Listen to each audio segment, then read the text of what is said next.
Hi everyone, this is our next Brown Bag session. I'm your host Alik Talipov, and if you're new here, this event is brought to you by the blockchain professionals community. If you're new here, we are kind of think space of blockchain professionals, of blockchain engineers, of blockchain enthusiasts who are interested in this technology and in its early adoption. And we host such meetups every Tuesday. Please subscribe to our social media channels and visit our website.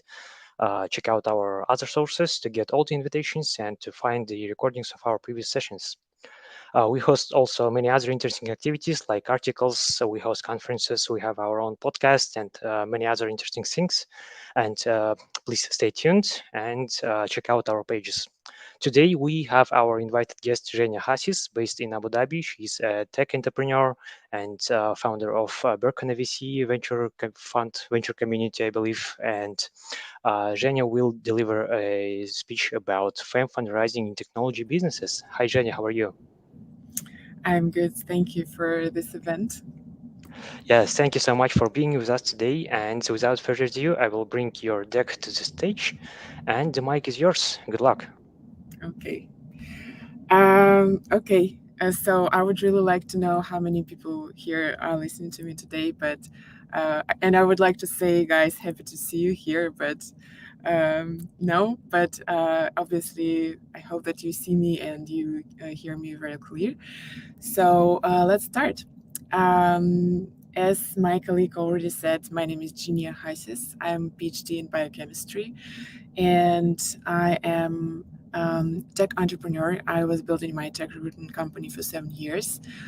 We have offices in United States and in UAE. And I also started investing not long time ago. I had my first investment in HR tech company in London, London-based company. Then I invested in venture capital fund, UK-based fund, and the third investment is a in American deep tech fund.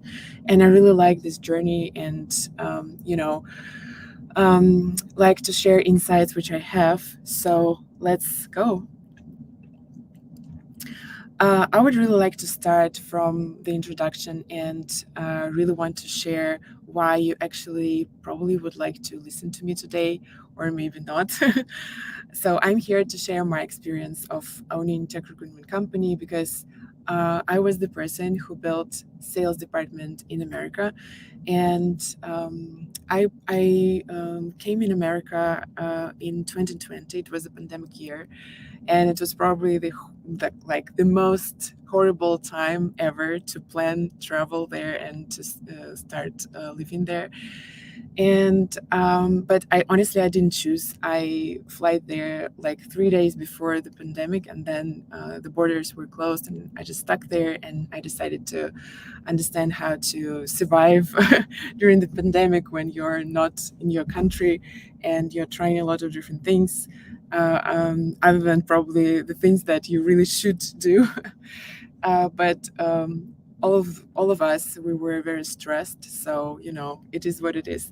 But America really taught me how to use LinkedIn and how to use email outreach, how to do cold callings, and I'm super grateful to this country because right now I am. Leveraging these tools in help and using them in investor relations field.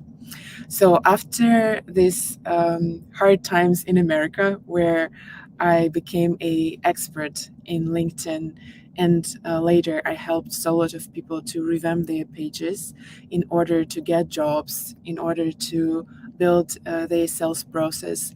And right now I'm helping startups to master the investors outreach. I came to Dubai, and I understood that all of the companies which are located here, they have offices of sales here and offices that are raising money. Everyone in Dubai are raising money, and I was not an exception. I decided to build a venture capital community, and yes. I think that after half a year, I already knew so lot of venture capital funds here. I knew most of the managing partners. And I decided to start using this database and help one of my friends who had a venture capital fund to raise capital for his portfolio companies. And so first, I set up a lot of calls for his portfolio company founders. And then later, I decided to work on my own and started to raise for first company was game development company. It wasn't successful. I can say it honestly. So we raised, I think, 3 months, and I set up so lot of different calls to the founder, but we didn't close deals. And now I understand that probably I shouldn't work with this kind of companies, and I know why, and I will explain it a little bit later. But after that, I had 3 success cases. I helped a UK-based HR tech company to raise the pre-seed round. Then after that, I helped a UK-based company also to raise in seed $1 million seed out of $1.5 million round. The company in Web3. And also in this summer, I helped Saudi-based Series A company to raise $4 million round. And I truly believe that all founders that actually are super capable and super able to close the round by themselves, but with an investor relation manager, it usually much more fun and much faster. So let's say alone you can close within 3 months, and then with the help of investor relations manager, you will close within 3 weeks, which is much better because time is money, as we know. But today, I would really like to talk a lot about female fundraising and what is difficult about this topic. But probably some of you still questioning this statement, and let me give you some numbers so that you guys be absolutely sure that I'm giving you truth here.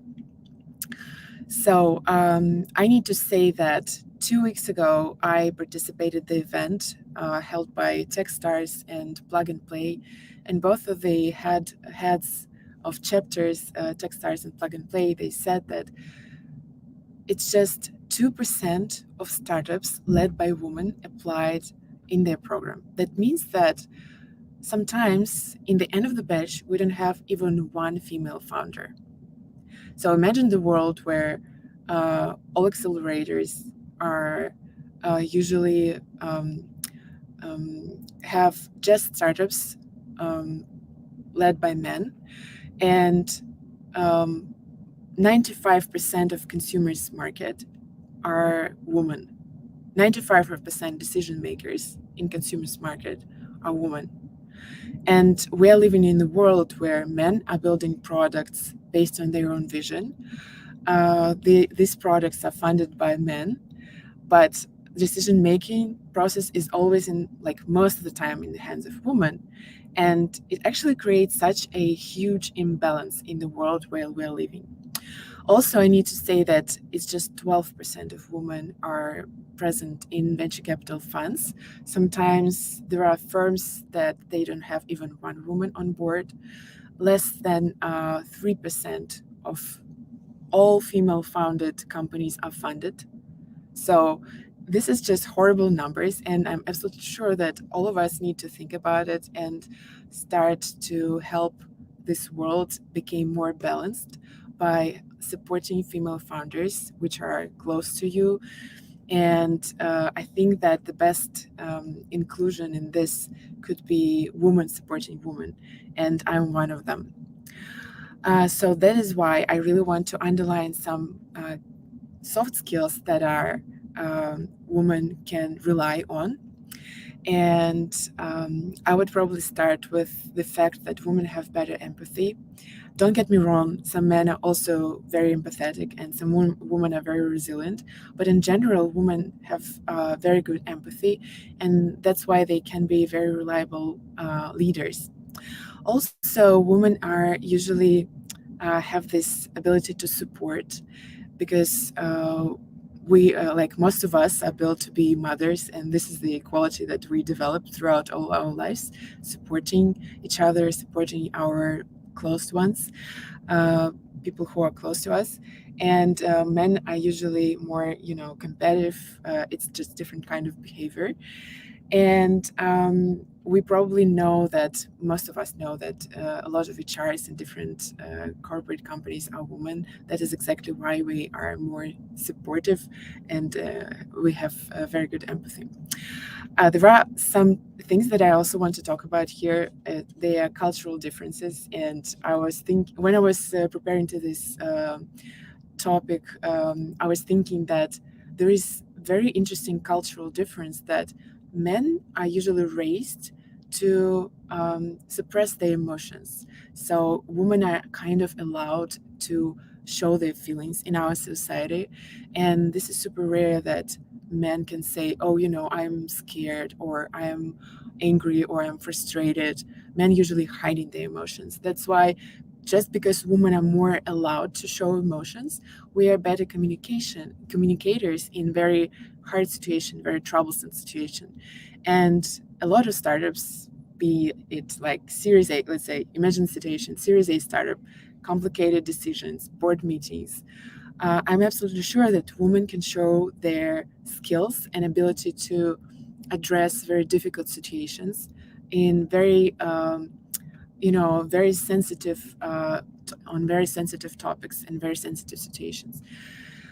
Also, because of cultural difference, women are usually raised from childhood where we are more supported to play the piano or going, like our parents are encouraging us to sing and draw their, you know, um, encouraging us to go to different art schools, and that is actually develops the creative side of a woman and a lot of other neural networks in our part of the brain which is responsible for creativity, and we are actually using this skill in solving different troublesome situation too.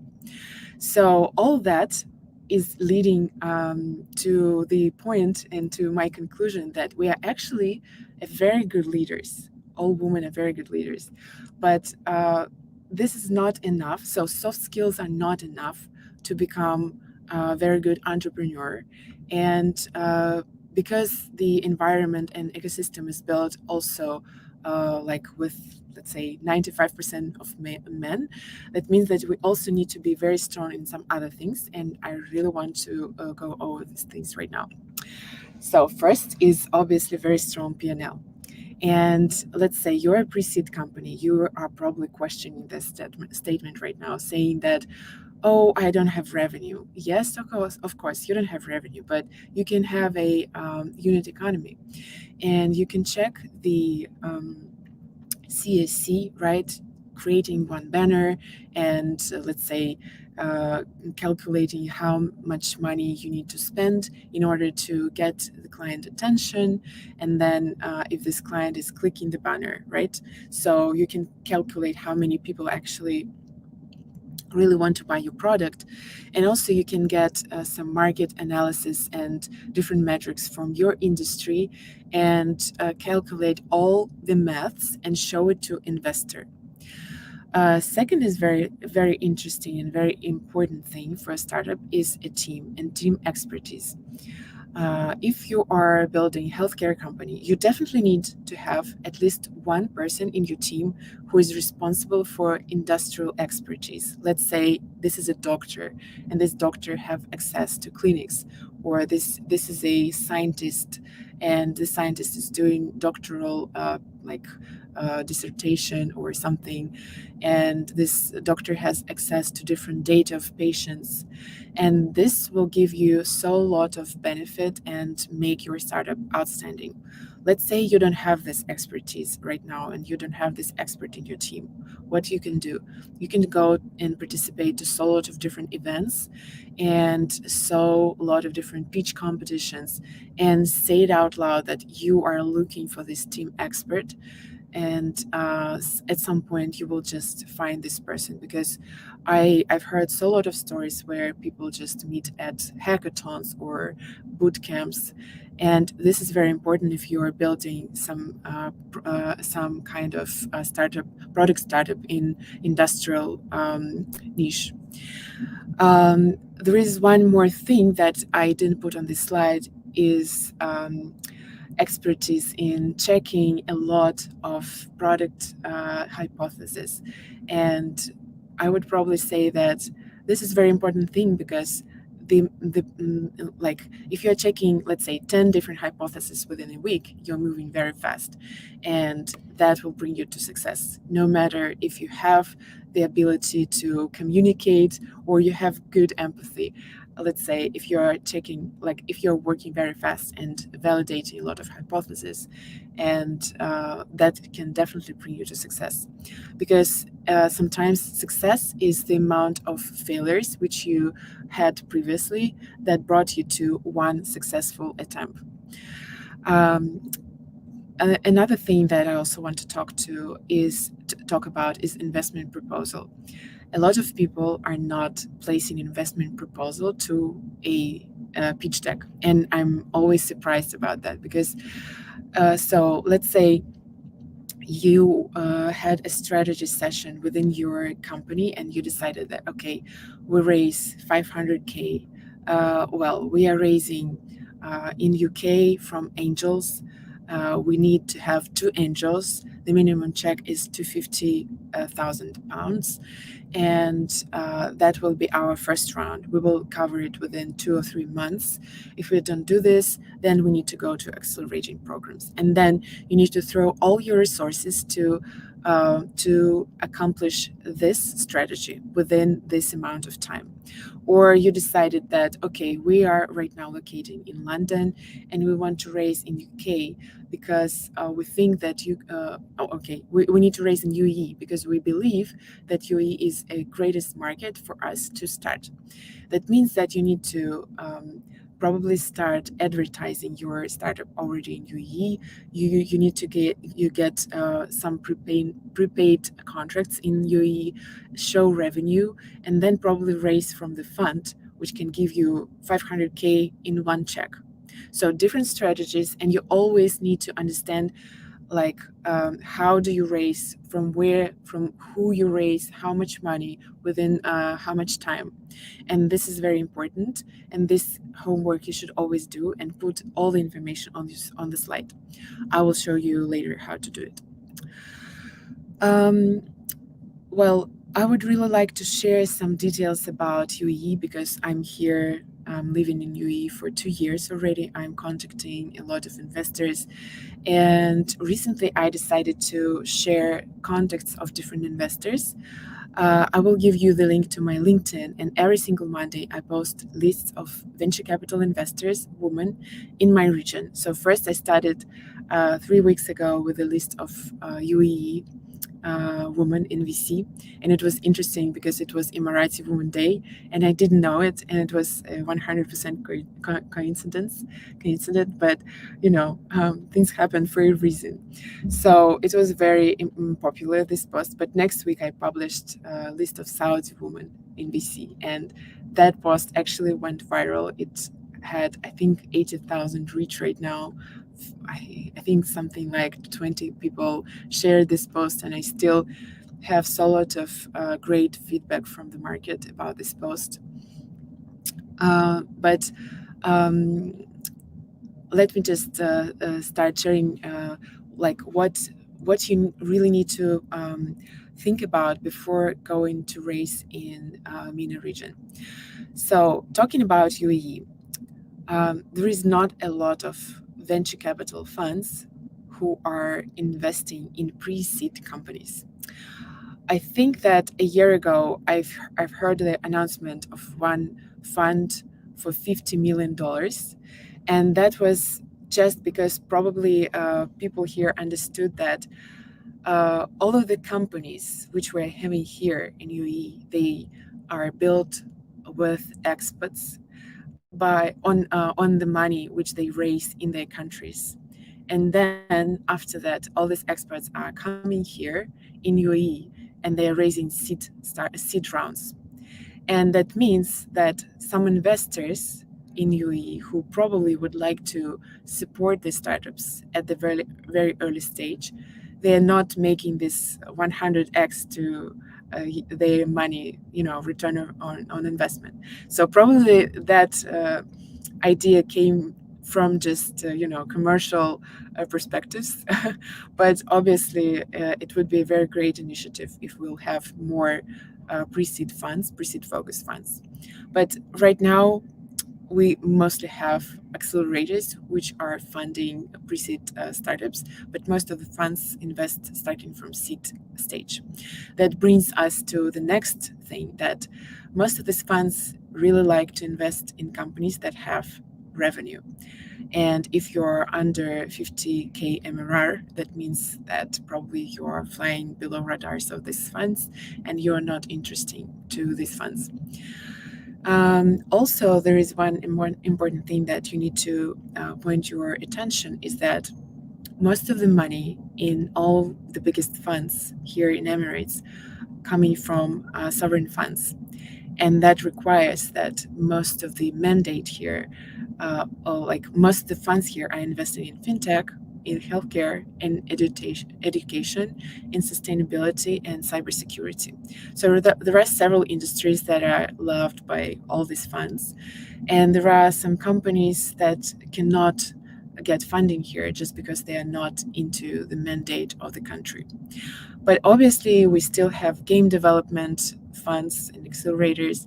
We also have Web3 funds and accelerators. We have a free zone, which helps Web3 companies to set up legal structure here and get funded. Right now, we are moving to my favorite part, which is outreach. And I already told you that I learned everything in United States, where there is a huge market. And I had a very funny story, and I will share it with you. So, first, when I came to Los Angeles and I was living there for 8 months, I really wanted to make friends and get acquainted to people in my niche, and with entrepreneurs. And it was pandemic, everyone were sitting at home, and the only way to actually meet people were LinkedIn or Tinder, which is obviously not the case here. So I remember that earlier in Europe, my reach out strategy was to just target people from Facebook. And let's say I was sending 50 messages and 60 people replied me, and I had maybe 40 calls with them. And I converted 20 of them to my clients. And then America, 200 messages and zero replies.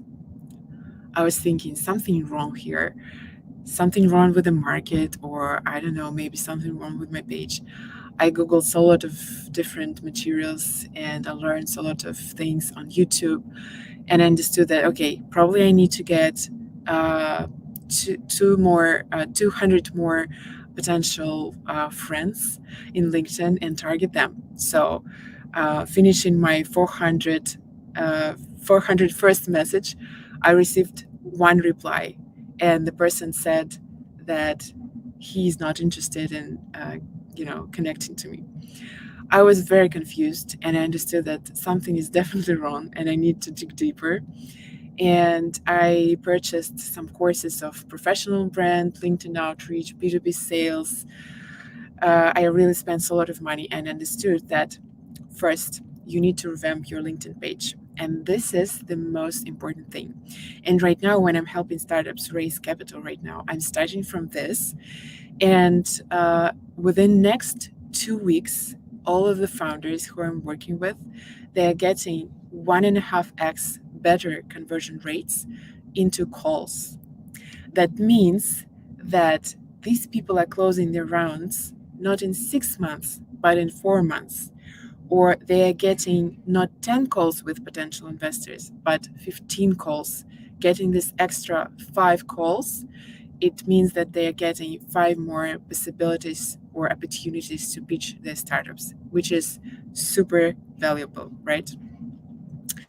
After you revamp your LinkedIn page, you need to start outreach campaign. And obviously, you shouldn't do it manually because all your metrics should be transparent.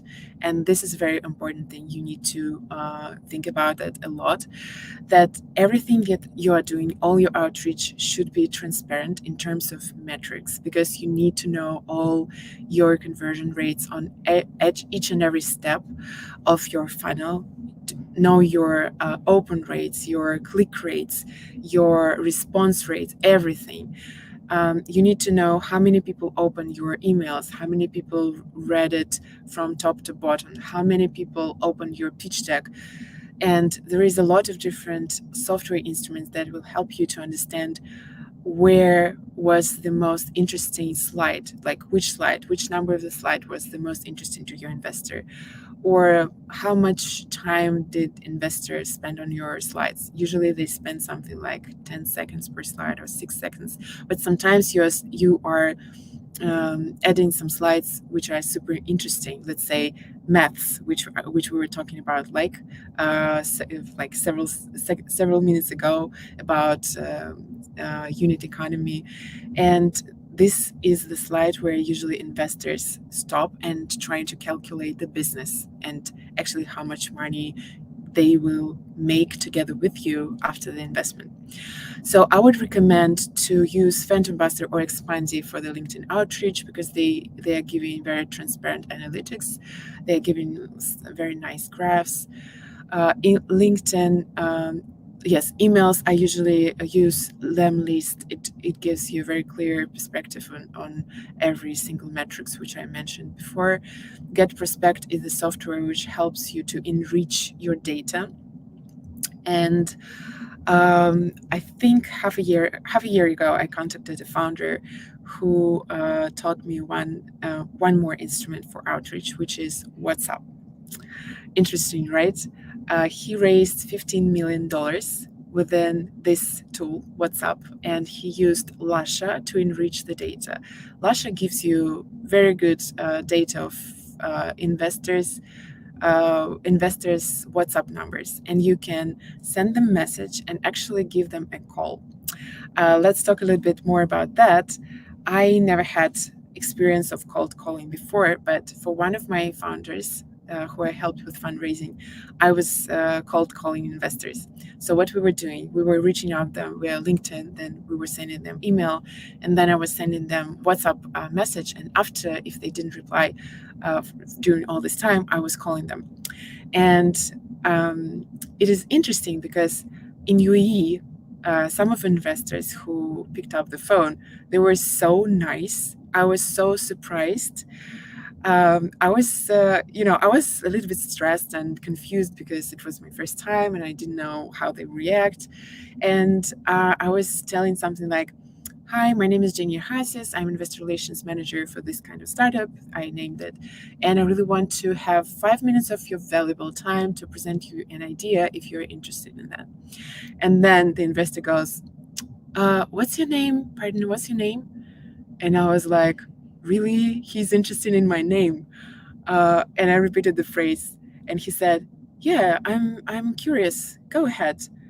And it really supported me so a lot, these words. And I understood that reaction can be different. And I had another case with European investor who asked me very rude something like, "Where did you get this number?" And I said something like, I decided to say honestly, and I said, there is software, Lasha, which is scraping data, which you probably gave to your LinkedIn one day years ago. So that's how I get your number. And he was very rude. He just, canceled the call. But in the end, it's always, as I said, a lot of different attempts. And at some point, some people will, those people who are meant to invest in your startup, they will be very polite with you. They will be very interested in you, and they will be very supportive. So that's in a few words how you can uh, you know uh, set up your outreach campaigns. And I probably would add here that there is a myth in California that you shouldn't use marketing in order to get funded. I don't believe this story at all. Um, People say that, oh, uh, investors will know that you're going and pitching to every single one of them, and they because they share pitch decks, and they will not fund your startups because it just doesn't have any sense. And like, if you are doing this outreach, I don't believe this, honestly. I know the psychology of investors. I know that if your startup is very interesting target, they will never allow anyone to invest in it because they will be super happy to invest themselves in the startup. So use digital marketing instruments, get this clear analytics, and don't use manual work because we are in 21st century. We really need to be very smart and use our brains just to analyze the data. I would really like to share quick wins in LinkedIn so that your page can get better conversion rates and you can get more calls with potential investors, resulting in more opportunities to get funded. First is the circle or circles of friends. I will explain you. Let's say I am adding a person, venture capital investor from Riyadh, Saudi Arabia, and this investor sees that we have just 5 friends, we're sharing just 5 friends. That will mean that I'm obviously not from his circle. This is something weird. He would probably decline my request and will never go back. But let's say we have 100 friends together. That means that we are definitely from one circle. And even though I have, like, I don't know, weird profile picture or very weird role, or I don't know, something can go wrong, but this person will definitely know that I'm from his circle or from her circle, and these people will add me. This is like 100%. I'm absolutely sure that that really works. And how you can help it? I would recommend to use this Phantom Buster. Phantom Buster. I actually talked about this in the previous slide. You see, Phantom Buster, and just set up LinkedIn search LinkedIn search to outreach a Phantom within the platform, and it will help you to just target all of these investors, and they will see that you already have someone from their friends or friends of friends, and it will make your page much more trustworthy. The second thing is content. I really like to post content, and I encourage everyone to post more. And I really recommend you to use your pictures and pictures of you and people who are well known in your industry. Let's say you're at a conference or at a webinar. Take a picture with this person and write some of your insights. Even though you haven't participated at the conference, let's say within last 3 months, or the last conference was half a year ago, that's okay too. Just take this picture and write a post, something like TBT, Throwback Thursday, and like you had some very good insights, and it was half a year ago. So right now, market changed, and here is how, like, you see the market right now. Some of the insights you will always you can always share the content, even though it was created like half a year ago, 2 years ago. It doesn't matter, and use pictures which you have from the conferences with these people who are well known in your industry. Another thing is featured, and I'm absolutely sure that probably even maybe 30% of you never even had this blog, this part of LinkedIn. You definitely need to use media, pitch deck, and pitch and attach it in this blog. I highly recommend you to add the link to your pitch and simply record 1 minute or, I don't know, 30 seconds video just on your phone with a black or white background. Very easy, very casual. And share with people something about your idea, about your startup, And several days ago, I recorded another one of the versions of these YouTube videos for myself. And yesterday, I understood that 16 people watched this video. 16 people. I didn't advertise it anywhere, and that means that 16 people more know about what I'm doing. So I highly recommend use this thing. And the last thing is referrals. This is probably the most important thing. um, Try to think who can give you referrals, someone from your partners or your clients, or maybe your ex-boss, or maybe your previous investors in your previous round. So this is very valuable thing because people are sharing their trust with you, and your professional brand become more trustworthy. So all these things are very important in nowadays era because after pandemic, we are trying to build new ways how to become more trustworthy in this online space. We are building relationship differently, not like we did before, and we are trying to, become more reliable for people who we are getting acquainted with. So use these four instruments to become more, you know. Um, More clear to people who are sending you friend requests or you are sending them friend requests. Um, Probably this is one of the last slides, which I also want to share with you. And this is the mm, interesting things that you also need to think about. Um, my experience in fundraising uh, brought me to idea that all investors need to feel FOMO constantly. And I don't know if some of investors are listening to me right now. I'm very sorry, guys, but I know that, let's say, if startup is giving you opportunity to think, that means that you're not prioritizing this idea to invest in this startup. That's like 100% true in 100% cases. But if a startup founder says, well, I already signed a term sheet today with a company who want to invest in me $1 million. And oh, I had 5 calls today with investors, and all of them are super excited. All of them really want to invest in me. Oh, one fund transferred me money today, and we closed 30% of our investment round. Believe me, even though every single fund has these processes, have the timing for all these processes, they will try to speed up the process, and they will speed up the process even though usually due diligence take them 1 month. They will do it for 2 weeks, I swear. This is key rule. Keep investors entertained. Try to make them feel FOMO, fear of missing out, and ask them if you can add them into your marketing campaign.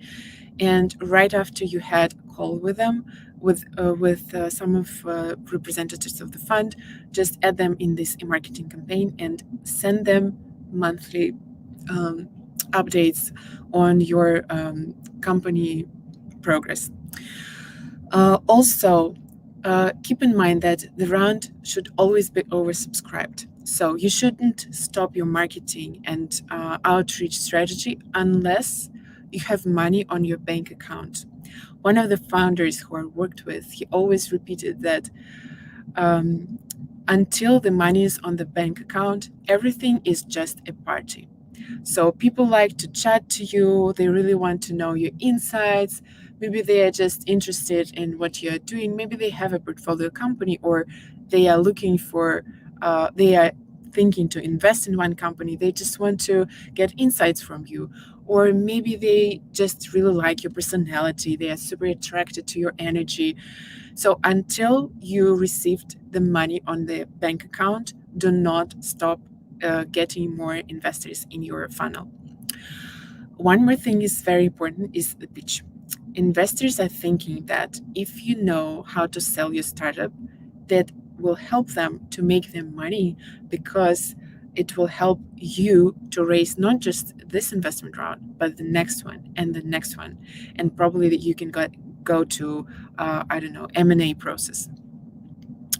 And so train the pitch, go to some, I don't know, public speaking courses, or maybe just take some classes, or go to singing classes. I'm participating every single week. I'm taking a singing class, and that actually helped me to um, work with my voice and not to be scared of presenting something, some kind of ideas, because it was a big stretch in the beginning, and I like highly recommend you to spend at least, I don't know, 1 hour of your precious time a week to invest in your public speaking skills and prepare the pitch.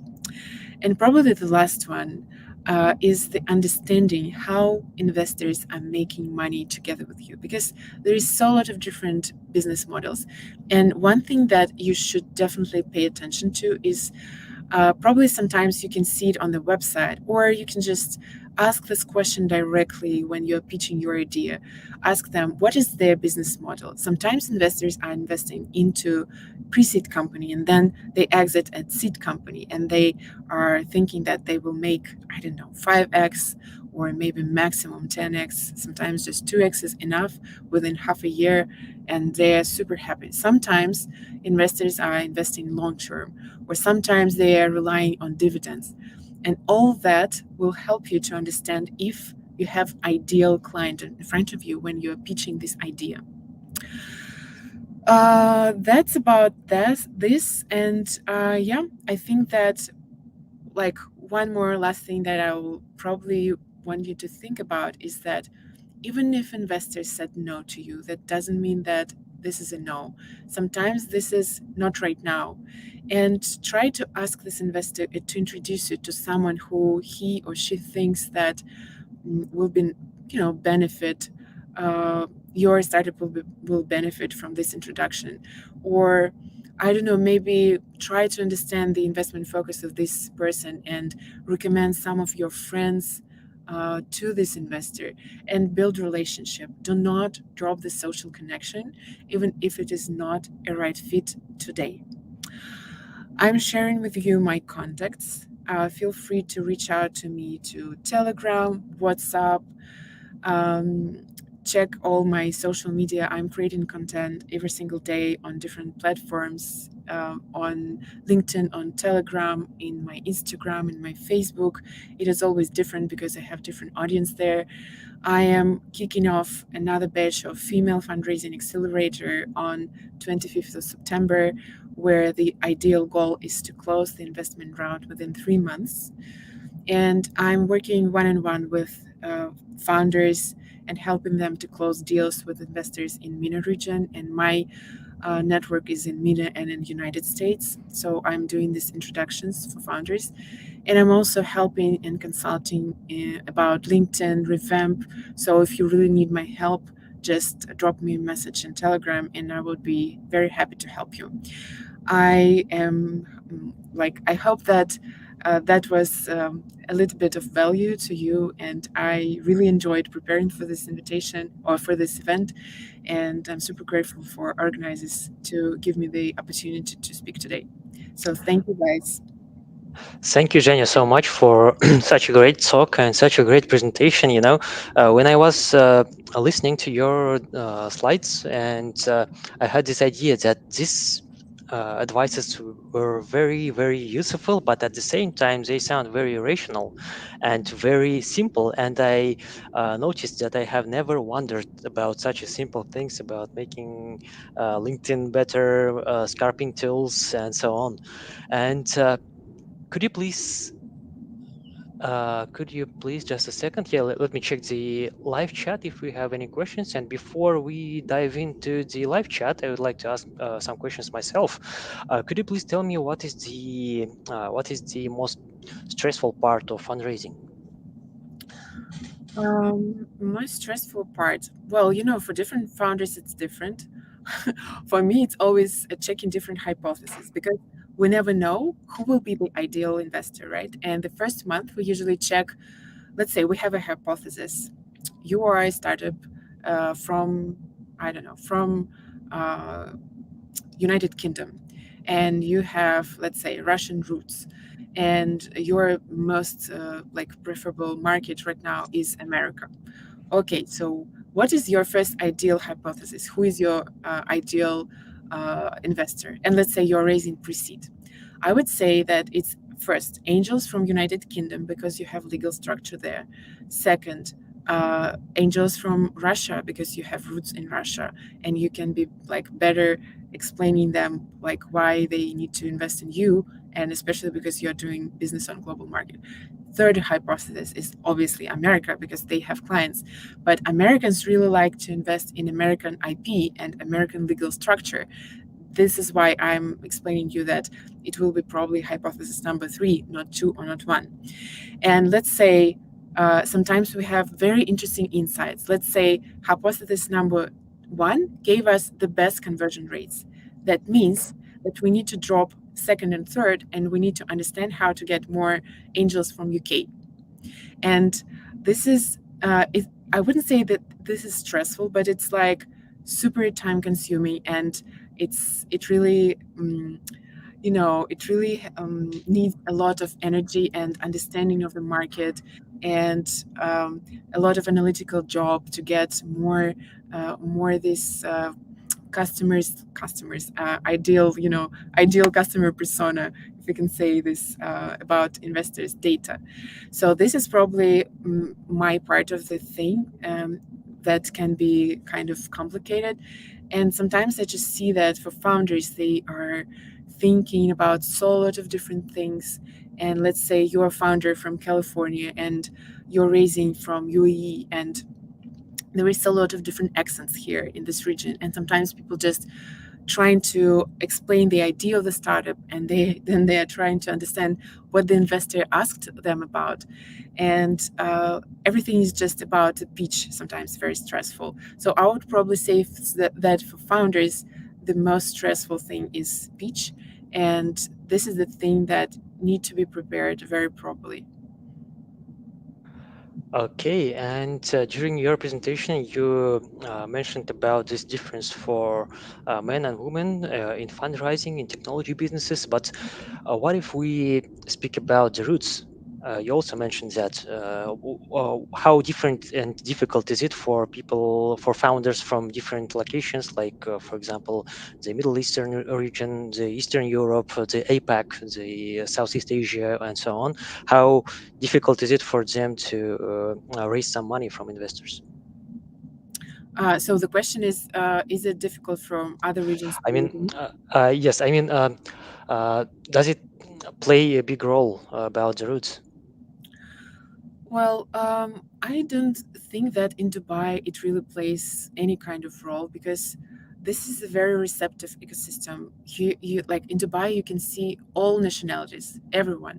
So right now, let's say in the morning, I participated in a very interesting event, which is held by Standard Chartered Bank and the IFC, Dubai International Financial Center, and there were so lot of different women from United Kingdom, from America, from Syria, from Palestine, from India, from Saudi Arabia.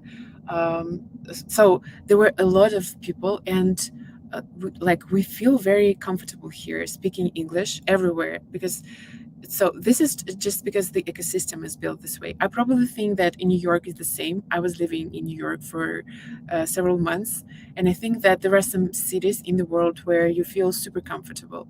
But let's say when you're raising in France or when you're standing in Germany, raising in Germany, probably there will be some difficulties. Okay. And another question is, what's the main reason that you chose the United Arab Emirates as a place for your basement and location? Well, because Dubai has very good weather, obviously, and I was living. So I would probably compare the climate here and in California when I was living in Los Angeles, but Los Angeles doesn't have this developed ecosystem. So living in UAE for me, it means that I'm still meeting with a lot of American investors and a lot of American entrepreneurs. We had Sam Altman, who is the founder of OpenAI, ChatGPT. He was here a month ago, and investors in Twitter, in um, a lot of blue chips companies. They are always visiting us here, and so I don't feel lack of information, or I don't feel cut from the ecosystem. But at the same time, there are some things that, let's say, the market is much smaller than comparing to United States, and there is, but at the same time there is less competition here. And I would say I chose it because multiple reasons, and also because the ecosystem is growing, and a lot of money are here. So I'm living my house is like literally opposite to Mubadala, and Mubadala is the fund with $300 billion, and they're investing in startups. And I know that even Elon Musk is raising for his companies right now in UAE and in Saudi Arabia. So this is a like perfect place to live and to work right now in this era.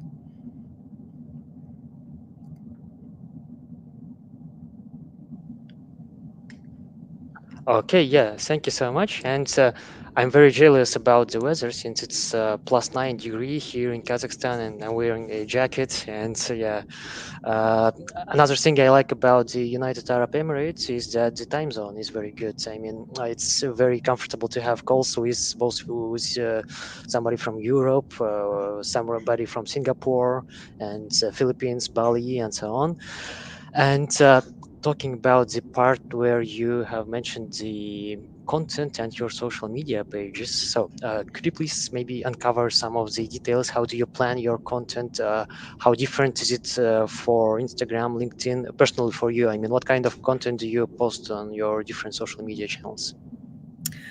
Yes, I usually cover three professional topics. First is fundraising, second is LinkedIn revamp, and all details about LinkedIn and how to get like better response rates and more friends in LinkedIn. And the third topic is mostly about B2B sales. And sometimes I'm also covering something about career because I owned a tech recruitment company and helped a lot of people find jobs by just revamping pitch deck and revamping resumes and helping them to set up outreach through LinkedIn. So that's my typical topics professionally. In Instagram, I'm adding something about my life, people who I'm meeting here. I don't know, some of my hobbies. I like to ride horses or play I don't know, volleyball or go to gym. So some entertainment things. And in LinkedIn, because this is most like professional community, I like to create different lists. As I said, lists of women in VC in Saudi. So yesterday was list of women in VC in Qatar. Then will be India, Pakistan, Jordan, and Egypt. So I'm planning it on Mondays. So next 4 Mondays are already booked in my content plan. In Telegram, sometimes I'm sharing some things about my partners. And let's say today I shared one of my colleagues asked me to help him to organize different discovery calls. Um, so he has a fintech company and he really need to speak to a lot of fintech founders and to talk about banking systems in different countries. So I just helped him to get more attention to what he's doing. I have very interesting audience. They really are so supportive. They are, sharing this content. Sometimes my posts are shared 25 times, 20 times, which is for 1,000 followers is a lot. And I just feel so proud when I'm creating content about LinkedIn, how you need to plan a perfect content plan, and then I see that it was shared 39 times. I'm like, okay, now this is exactly why I'm doing that. Okay, and we've got a question on our YouTube live chat. Somebody asks, will UAE investor invest in a startup that wants to be a global or US oriented but not to MENA region? Yes, obviously, guys, you need to understand that UAE is a small country. And so UAE is a platform to kick off your startup. Very good, because there is a lot of different support systems here, a lot of different free zones, zero tax. and so lot of different programs supporting zero equity programs. So today I was introduced to zero equity program for female founders, and they just give $100K to three founders of the startups without taking equity. I haven't heard, even in America, they don't do that. So this is very good to start your business here, but later you definitely need to think bigger. And because investors in UAE are not stupid, they really understand the value of money. They know that you definitely need to scale your business either in Saudi Arabia or in India or in Pakistan, because this is three very big consumers markets, and Saudi is very good B2B market as well.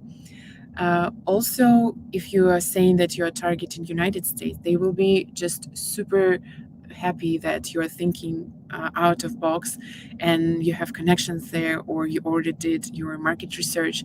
So this is just a bonus. They will be very happy if you are speaking about that right from the beginning. But obviously, they really want you to try in UAE, and they really want to have equity, and they really want a piece of this success and to share the success with you. Okay, and speaking about the UAE, well, I have not a good understanding of how the legislature works, but so where do founders usually register their companies? I mean, in which jurisdiction to if they are planning to go global, being based in UAE, do they register a company right there or somewhere else like Delaware? Uh, well, you have two, as far as I know, you have two different variants how to register your company here in UAE. So first, this is a free zone. This is a special zones where if you are doing global business, you are not obliged to pay tax. So it's like zero tax policy, but it will be changed very soon. Since 2024, we are having like very small tax, but will still it's not it's not go in comparison to European taxes or American taxes, but it still will be something like 9 or to 15%, something like that. And another variant to register your LLC is mainland, and this is for local businesses. And you can open your company in mainland and work with the Saudi region, with India, with Pakistan, also internally in the country, and you have very small tax there. But this is two different kinds of things. You can use both of them, and yeah, so my company here registered in free zone, and I don't have any problems to work with any countries in Europe, in United States. And let's say if you see UE as your potential long-term partner, then probably you need to register it in mainland, and then that means that some governmental programs you can share, like you can get some governmental support, different grants, and if you're a B2B business, then probably, let's say you're a recruitment company, and then you open LLC in mainland in Abu Dhabi, and then you can just connect to 10 companies and they will provide you contracts within all your life. You will just, you can just stop looking for clients, and you can be like, I don't know, funded from now till, I don't know, end of the world. So that's how it works here. Okay, and another question about the legal structure comes from our YouTube channel, YouTube live chat. Somebody asks what legal structure you need to have for MENA-based investors. C Corp for US based, but what about MENA-based? Guys, I'm honestly not an expert in this, so I would probably skip this question. I know about C Corp for US based because I spent a lot of time in the United States, but for MENA base, I honestly don't know how it should be structured. Okay, and I think as a conclusion, so you mentioned that you have some one-on-one coaching, one-on-one consulting. Where do you usually get your clients from? From LinkedIn. So I Mm. would say that the post which I shared last Monday about Saudi women, 20 Saudi women, this post brought me 700 requests from LinkedIn. from different startup founders, and some of them were so interesting. Like, I would probably invest my own money in these startups, and yeah, so most of them are from LinkedIn, and some of people are referring me to each other. So that's my two sources how I usually get clients to these one-on-one sessions. Okay, so networking is still very important, and I think that's the right time to conclude our today's webinar. Before we go, I'd like to remind our audience that we launched our Telegram chat for our community members. Please join and talk to each other. We are going to the token 2049 tomorrow in Singapore. Our blockchain lead Sasha Pitkevich will be there. And another news is that we will have Dr. Ravi Chamriya next Tuesday about the core components of DeFi. So please stay tuned, and this recording will be published on our YouTube channel as well. And send your questions. Maybe sometimes later we will try to answer them as well. And Genia, thank you so much for being with us today, and thank you for everyone for coming today. And that concludes our today's webinar. Stay tuned. Bye bye.